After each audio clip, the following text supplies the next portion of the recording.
What's going on, and welcome to Barley Buds. You're enjoying episode 24 of our podcast where we taste, discuss, analyze, and rate beer.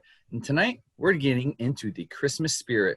So let's dance under the sugar plum fairies and hang out under that mistletoe, because tonight we're trying Christmas beers. So boys, let's pop some tops. Oh, Favorite part of the night. I forgot about this part. Yeah. That is a beautiful sound. Defo, what do you got for us tonight? Well, before I start here, really quickly in the Christmas spirit, just a quick thank you to anyone who's listening right now or anyone who has listened. And, all us Barley Buds, we appreciate it. So keep it up, and we'll keep drinking beers for everybody here because we sure enjoy it. These beers are for you. These beers are for you. Mm-hmm. Could be the next T-shirt. This beer I just poured is definitely for anybody but me. Can't wait for your rating, Ron. I'm very interested. Oh my god. Defo, I must say, I love the Rangers garb. Thank you. I They're got the beautiful. hat, the sweater, feeling good. I got the tree, and I also have a delicious, well, hopefully delicious beer from across the coast, all the way in San Francisco, from Anchor Brewing.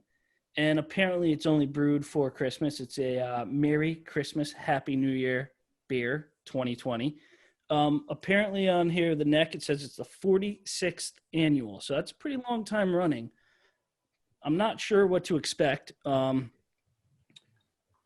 I'm pretty excited for it. And as I give it a pour, this is not what I expected. Not at all.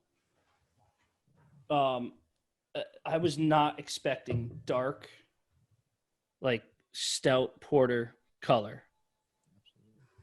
But, we'll see. And Anchor's got some good stuff. What constitutes a winter warmer?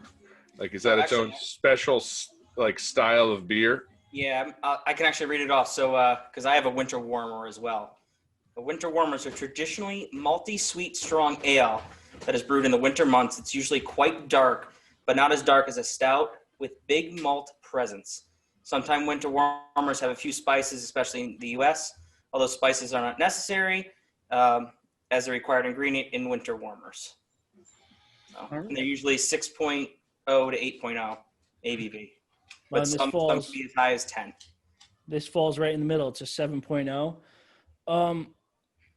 And off the first sip, it's not what you expect because it's very smooth for the color. You get some spice, definitely get it as it settles into your throat, post-sip. You get that spice. It kind of lingers, a little spice, like Christmas spice. But I also kind of wonder if, as in a stout or a porter, if this flavor is going to change if I let it come up to a temperature a little bit. So in coming off of Rye, the guy's wisdom from last week of letting it sit out for a little bit, I'm going to hold off on a score, which I don't think I've ever done here on Barley Buds. And I'm going to hold off on my score. So we're going to kick it over. And who's up next here? JD's up. So I have all the way back across the U.S. in Connecticut, Back East Brewery, Winterfest. And this is brewed with local honey and cinnamon. It's 6.5 ABV. And it says keep cold and drink fresh. Again, just like Defoe's, very dark in color as well. So apparently this is a standard color, which I really didn't know for this style of beer. So I didn't even know that winter warmer was a special beer style. I didn't know it was an actual style. I thought it was like just, hey, we're calling this a winter warmer. Yeah, I'm looking at Untapped here, and so far both Defo and JD's here, the style was both been winter warmer, which I've never even noticed, I guess. So for the description of a winter warmer, I was expecting more flavors. I don't get cinnamon. I get a little sweetness of honey. I like dark beers. I'm not really an ale fan, so the score is going to be a little bit lower. I'm going to go with a 3.0. If you like ales or you like winter warmers, this might be for you. But it is a good beer. I don't know if I would drink this all the time. You get a lot of I don't know, what are winter spices? Like nutmeg and Yeah. You said there's no cinnamon. Maybe Yeah. coriander. I don't get any cinnamon. I get a little bit of sweetness from the honey. It's more of just a dark ale to me. I guess I don't even know what I would expect in my winter warmer. Yeah. Is there any stone fruit in there? Stone fruit. That's, you know what? Stone fruit. That is in a lot of beers I didn't even know about. I don't think it's a winter thing though. What was that score, Jim? 3.0. Actually, I think that's the same score you gave it back in 2015. I checked Friends Check-In. I've had it. Okay, I didn't even know I had it. Well, according to Untapped, you have, but I think it was 2015 you had it. Let's say. I bet I had that at the beer fest in Bridgeport. I do wonder how much that's changed. Like Becky's being a really small local 3.0, brewery. Matt. Over What 5 was that? years, their recipe has changed. 3.0, December 2015. I bet that was one of the SantaCon Beer Fest. BeerCon Beer Fest, I should say. Manny, that's a good point. If like you were saying, if their recipes changed from being smaller to being bigger now. Yeah. So how many times do you go to a local brewery? You know, the kind of brewery when you walk in, there's only 5 people in, like a little small place. Year after year, the recipes are changing. You know, they're hopefully for the better. So I wonder after 5 years if they've improved upon it. And, I agree. yeah. I also, to bring that to the next level, I was just saying, I wonder if, like Fat Orange Cat is a brewery we've drank their beers here, and they brew through 12%, but they also brew their own beer. And I've had their own beer at the brewery, and I feel like it's better at the brewery than the beer that I get at 12%. And I don't know if it's in my head. I don't know if maybe it's just made on a much more mass level at 12%. Kind of dilutes the flavor. Isn't it the same people though? Isn't it the same? Like, don't they It's just the go same? to Technically, it's the same recipe. So they give them the recipe that, like, okay, so this is what we make for this size barrel. So then 12% will then take that recipe and multiply it for the amount of barrels that they make. So they get their math guy, which is not T-Rex. We know that. Doesn't sound like it. I'm not their I math don't guy. know that I've even been to Fat Orange Cat to have where isn't that in New York? East The Hampton. Fat Orange Cat's Salem. No, not Salem, Connecticut. Where is it? East Hampton. Hampton. But to go on Fat Orange Cat real quick, the ambiance of the brewery is very nice, and that definitely gives your beers a step up when you're drinking them. In my opinion, they got like goats walking around and chickens and shit. It's awesome. All right, tonight, thanks for Jim picking me up my beer tonight. I am bringing to the table Two Roads, another brewery out of Connecticut, Holiday Ale. I actually don't know if I've ever had this before. I'm drinking it right now. I kind of feel like I can just mimic exactly like what Jim just said. I'm not getting any of those holiday tastes that I kind of want to get if I buy a holiday ale beer. Like, it's a darker color than I would have. Actually, yeah, it's darker than I would have expected. it's got like an amber hue to it almost. Yeah, absolutely. Well, yours is not a winter warmer. It's a farmhouse ale. Oh, I'm into the farmhouse. Can you Okay. read off that style? Because I'm looking at Untapped and I cannot read that. Can you bring it up on the screen? Here, in Noel style. So the side of my label is all ripped up. Yeah, It was in my. Good job, Jim. I can't even read the side of my label. So, what do you think of it? Ale is an ancient European tradition where farmers brew beer for consumption on the farm. Most farmers would brew for Christmas. So that's why they would call it a farmhouse ale, because they would use the grain that they did in the summer, and then if they had enough grain, they would use the beer as their everyday drink. I like that one thing idea. I'll say is it's even on the tongue. Like it doesn't shock the front taste buds or the back. Like it's not something that it leaves a back taste weird. It's even all the way through, which it makes it very drinkable. It's not my kind of beer. It's not my style, but it is definitely very drinkable. I'm gonna go 3.25.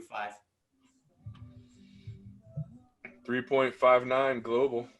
Just because, like, honestly, it's smooth all the way down. It's not like it's great all the way down.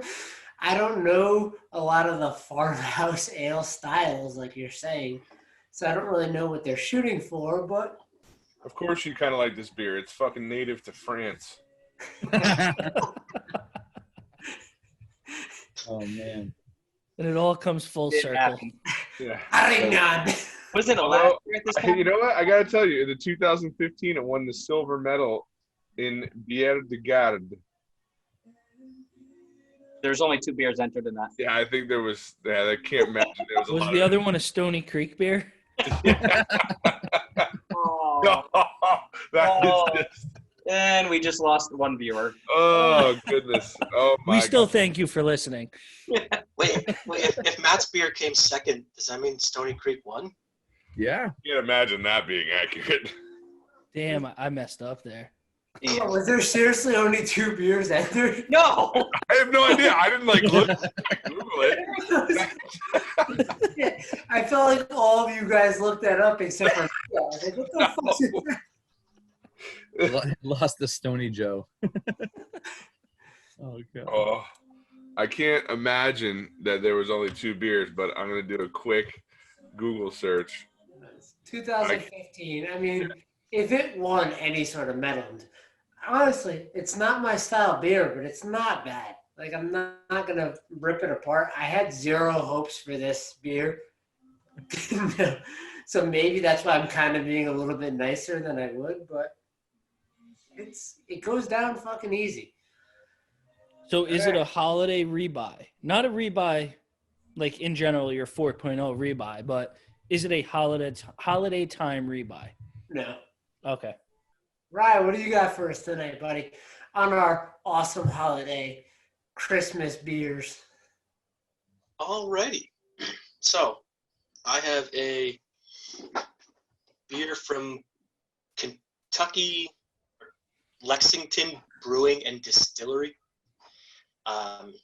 called Bourbon Barrel Peppermint Porter. That's awesome. It is. That one's definitely a porter, by the way, in case we were worried about what style that was. It is a 8.2%. It is dark. Description, Ryan. Not as dark as I thought it would be, but it's dark. And right off, the smell is peppermint. It's hits you in the face. That's all you smell. When you drink it, it kind of tastes like the chocolate and peppermint candy canes. And Chocolate and peppermint candy canes. Yeah, have you ever had those? I mean, I've had a regular candy cane, like a peppermint swirly one. Yeah. Well, Chocolate. the chocolate ones are like red and chocolate color swirls.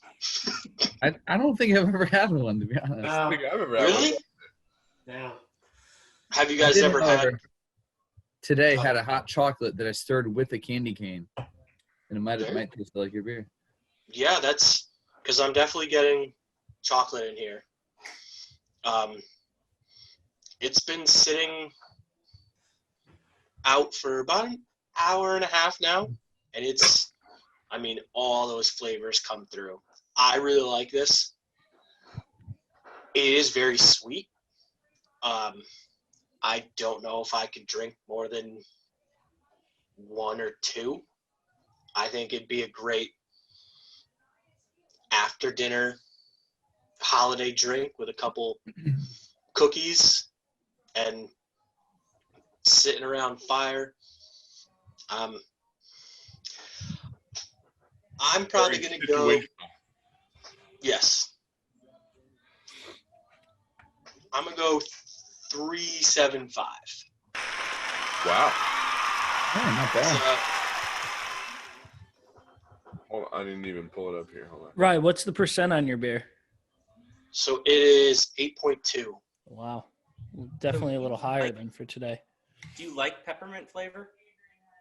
I mean, do. you give it a 3. Would you just give it a 3.75? I mean, you must like peppermint flavor. Well, no, That's a because pretty high score. I don't like peppermint flavor, so I was just curious if he likes peppermint flavor and like that built into it. So if you like peppermint, it might be the beer for you type thing.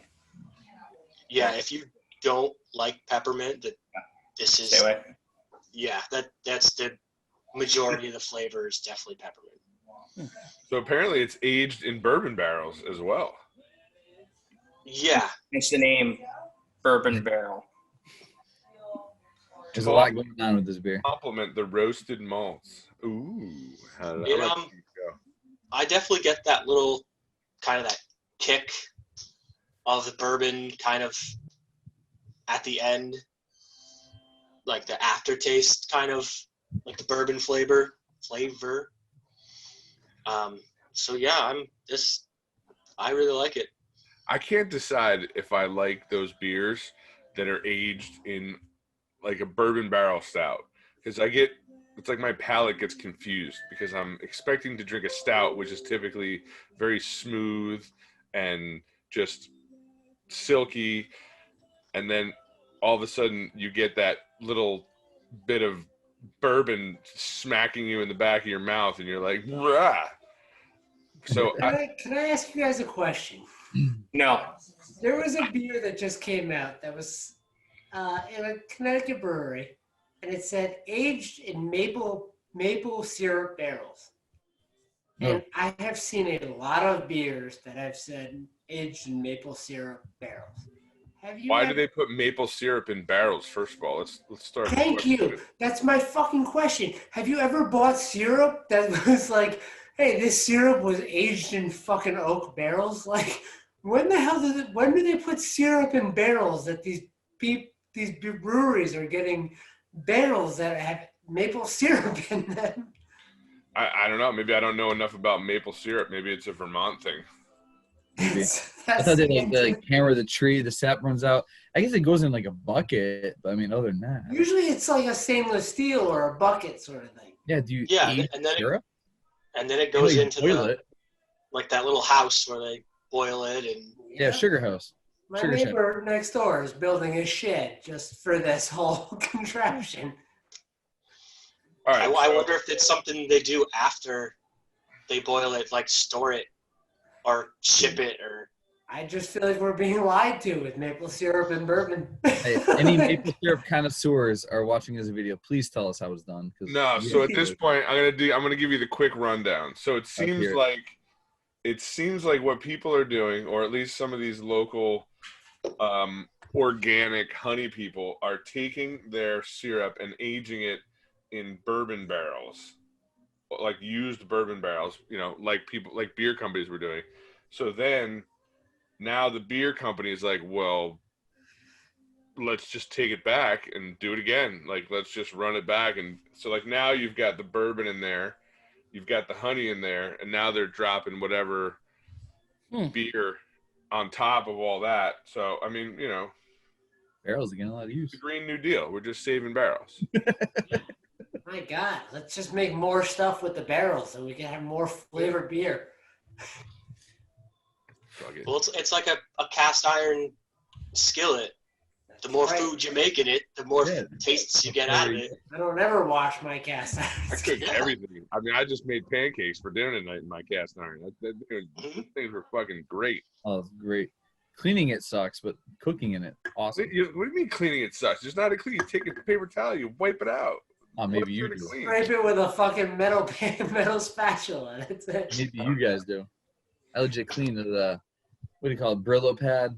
No! Oh my God, no. What kind of terrorist activity? What kind of people are you living with? Fucking clean people. Brillo Is that pad. what they do in the South? You gotta get the seasonings in there. Yeah, got that nitty Oh my gritty. God, you guys are I gross. guarantee you, every time you cook with that thing too, everything sticks to that thing too, right? And you just hate cooking with it. No, because then after you put olive oil in it and you bake it again. Ah. Do you season your pan every time you use it? Not every time, but after a few. What the fuck? I don't even clean my coffee cup out. We want those flavors to stay. I get in Defoe's truck. He's like, I used this coffee cup last Thursday. I'm just gonna go back again. Every time I get in this truck, he's got 4 extra coffee cups in his thing. We go to Cumberland Farms. He's like, I'm gonna put this in my coffee mug from Thursday. It's fine. You guys are I'm heathens. like, dude, it's Tuesday, last week. Yeah, and when he doesn't have money to buy coffee, he just fills it up with water and uses the residue. Yeah. Oh. You just get the leftover coffee residue and shake. Put my hand over the top and shake it a little bit. So, Times are tough sometimes, you know? You got to do what you got to do. Jesus. I'm blown away by this conversation about cast iron and your inability to function properly with cast iron. Oh my God. All right. On that note, so I want to have one other, since nobody's had the chocolate and peppermint candy canes. Has anybody had the other weird flavored ones, like the bacon or the pickle or the Starburst? Or Where do you buy your shit? Where are you getting these things from? How you guys not know this? I think I once had like a blueberry or raspberry or something, but bacon. all right. I had a Starburst one. Any of you people listening to us, comment at the bottom if either Ryan's absolutely insane or the rest of us are. Tell us if you guys have had this stuff, because I've never heard of any of these things. I've never heard of Hopefully it. Ryan's not alone. Please chime in. Yeah, because you got some weird dude just selling you some candy canes out of Out of the van in the windows. you know? I do eat dill pickled sunflower seeds, but not candy canes. I'm trying to remember. Like I just good, like Wow. I was just in Target and they have like those red boxes with like 8 candy canes lined up, and there was like the red and white ones, and then there was like the red, white, and green ones. Yep. That's about all I got. None of those were bacon. Like I don't think any of those had bacon in it. Well, I think Ryan is pulling something up for us. So, Roll, why don't you hit Ryan, your why review you up do here that? Pass it off. while he's going? All right. I will. I'll kick into what. Just I can't wait. I cannot wait either. I For cannot wait to drink my. I'm very excited for this review. I cannot wait to drink my cranberry ginger fizz, which I must have missed in this really, really dark lower small font that says sour at the bottom. I just poured it into a glass and I don't even really want to drink it. And so it's from Smuttynose. All right. Thought I was gonna have the low beer score of the night. Nope, Roland's on the show. No one else gets the honor of the low. And not This, lager. like, you can't even see it, and I can't even like really show it properly. But this is not even like this looks like a Bud Light, which normally I'd be like, oh, that looks great, but it's got a pink hue to it. It probably looks like a Natter Day. I don't know. I've never poured one of those out, but if I like in my mind think about what a Natter Day should look like, Yeah, that's not what it probably looks like pink lemonade. That's a valid point. I don't think a Natter Day is worth a glass. Yeah. No, it's not. I still have one. We can pour it out and see. Uh, What it looks like. You have All a right, frosted here we milk. go. First sip. I don't even know. I hope this blows your socks off. It's just Cranberry nose. fizz. So I poured it like too soon. So there was no head. It was like this is almost like a hard cider. Like it just pours, you get a little bit of white fizz, and then that's it. What's I the think ABV? Greek would give it a 5. Greek. No, there's no vegetable pulp, or not vegetable. There's no fruit pulp. in it. Marshmallow. Yeah, there's no fruit pulp and marshmallow in it. Roland, what's the ABV? Oh, the piece is not good.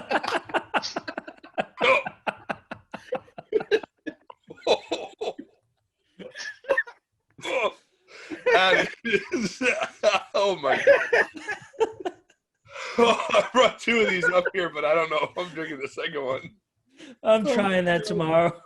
That's the same face as everyone's first ever shot of whiskey in their life. That is a sour, by the way. That is very sour. God. That is a tart. That is a tart sour. What percentage are you at there? Oh my God, my eyes are tearing. What am I drinking here? Cranberry ginger. This is only 4.4%. Oh my goodness. Wow. That would have stopped me from buying it right there. I guess it's slightly darker than the Natter Day. So the Natter Day looks just like Bud Light. Yeah, there you go. Yeah, not even close. Jim, thank you for pouring that out. Yeah, I mean, I don't know that I would have ever gotten to a point where I poured out a Natter Day. Oh my goodness, this is.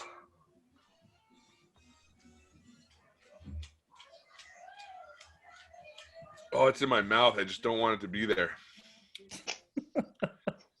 It touches, like, it makes my whole mouth hurt. This is not appealing. Well, I guess cranberry inherently is tart, so there's that. The sour portion of it, it's a very tart sour, like with the cranberry and, I don't know, whatever people do to brew a tart sour.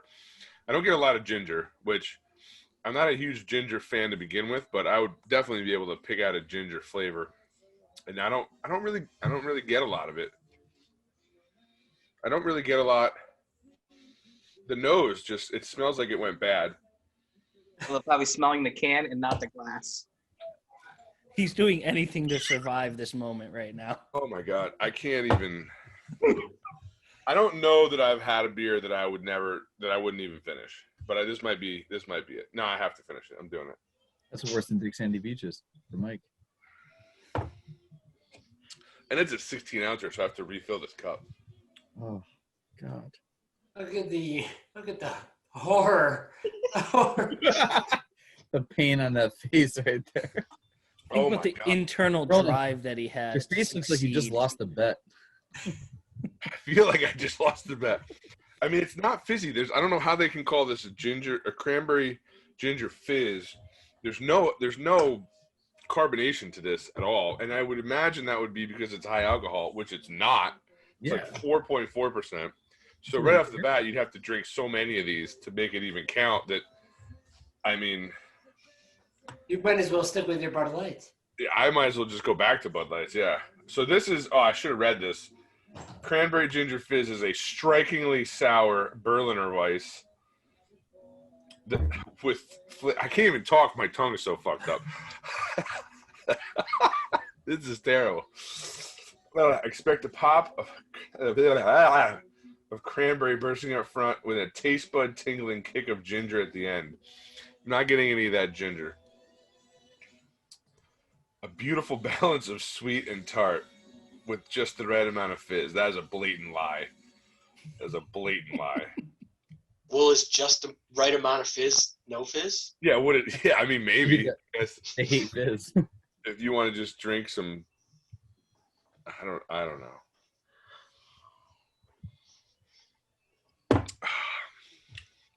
Mikey, I see you swirling your beer over there while Roland's still trying to come up with a score. I'm giving this a 0.5. Wow. Is that a Barley Buds all-time low? That is an all-time low. Can there be a 0.5? Is that a score? Yeah. That's a score. That is a score, my Pretty sure I gave Bud Light Orange a 0.25, so yeah. That is the all-time low for a Barley Bud score. This is I can't wait till you come to my house, Mike, and just get involved with this. This can be, I mean, but then again, if you like sours, I mean, it's very sour. This is a sour. Like this is too sour though. That exists. I don't know what all you people have been drinking all summer with your sours that are basically blended fruit smoothies, and if they tasted like this, I feel confident in all of the things that I said about them all summer. But this is not a good. It's not even beer. It's like sour orange juice in my fridge.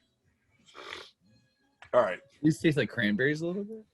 Well, yeah, you get the cranberry up front, and you get that that. That's the first thing that I get, and then all it does is it makes my tongue numb. I literally I can't even talk. My tongue spray? is just. Ocean spray is terrible like that. Like make you pucker. But Wow. see for me, I mean I like just cranberry juice. Like I'll drink cranberry juice. Yeah. This. I think of a movie line for that. Yeah. What am I on my fucking pee?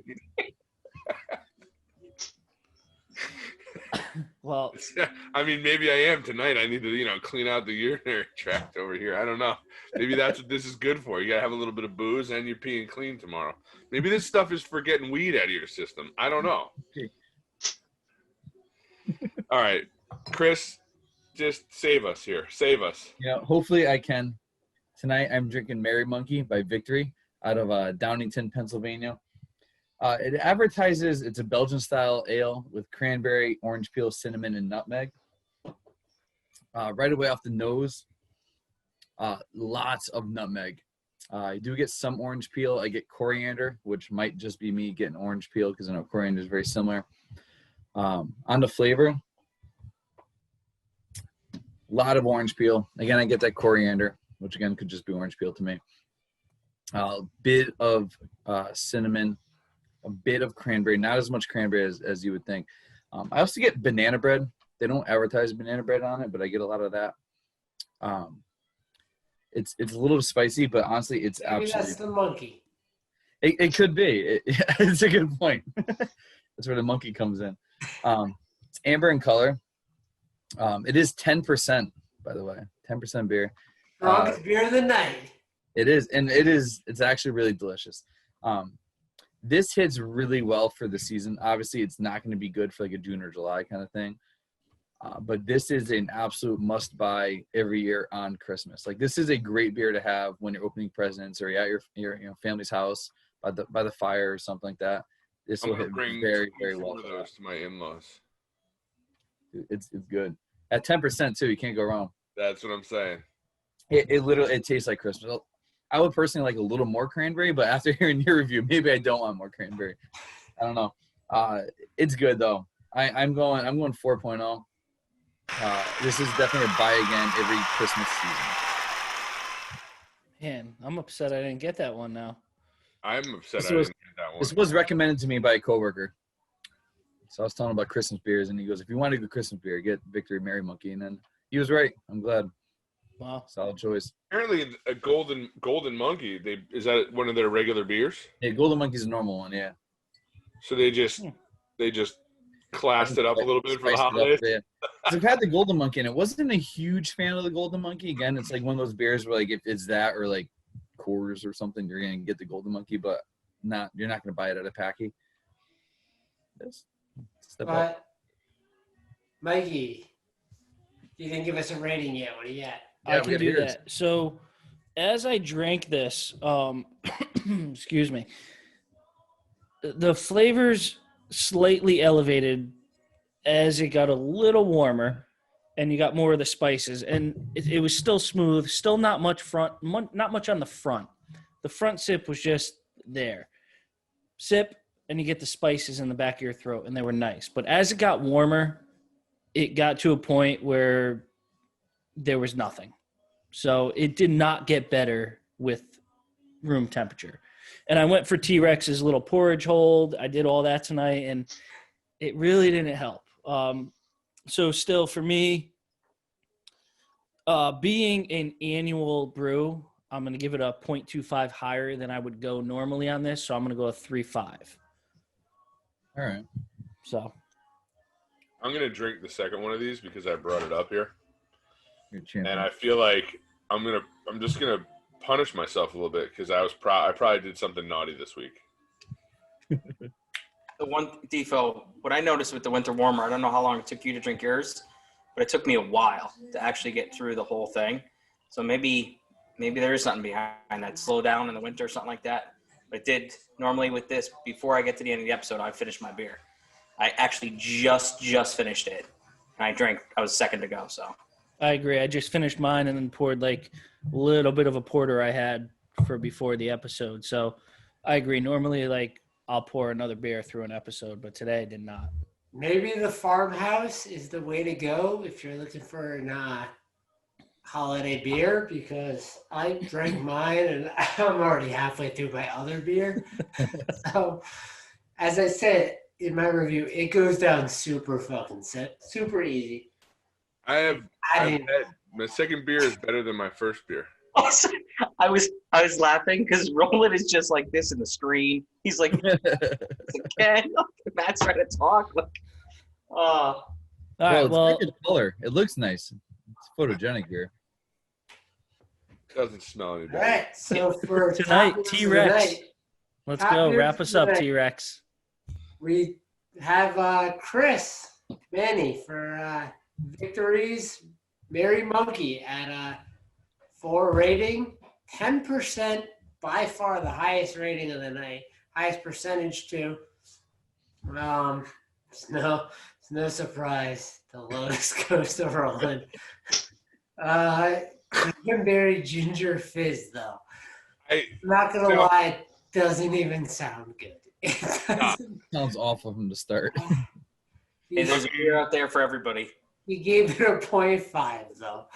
I don't know. I feel like it's got to be better than that, but I shouldn't have cracked this. Also at 4.4%. That doesn't help. There's nothing really that good about this beer. I don't think that there's no redeeming quality. Like it's not. If it was like 12%, I'd be like, that'll get me there. I only have to drink 2, but I'm gonna have to drink like 7 of these. My one beer is more than 2 of yours for alcohol. Yeah, like why bother? I'm not surprised though with Chris tonight because that brewery pumps out a lot of very good beer. They do a good job. I've had some good stuff from them. Yeah. But all right, who's closing us out tonight? Jim's up. All right, Jim. Thank you guys for hanging with us tonight. Merry Christmas, Happy Holidays. I hope you guys stay with us. Please like, share, tell your friends about us, comment, tell us what we're doing good, tell us what we can fix. And as always, drink when you're thirsty. Even if you're not. Ooh, I forgot my line. Oh, I failed. One small right. sip of man, one Go ahead, giant Chris. night for mankind. Happy holiday. Happy holidays, Merry Christmas. everyone. I didn't even drink that much tonight. I forgot about that. I would have drank more if the beer didn't suck so bad.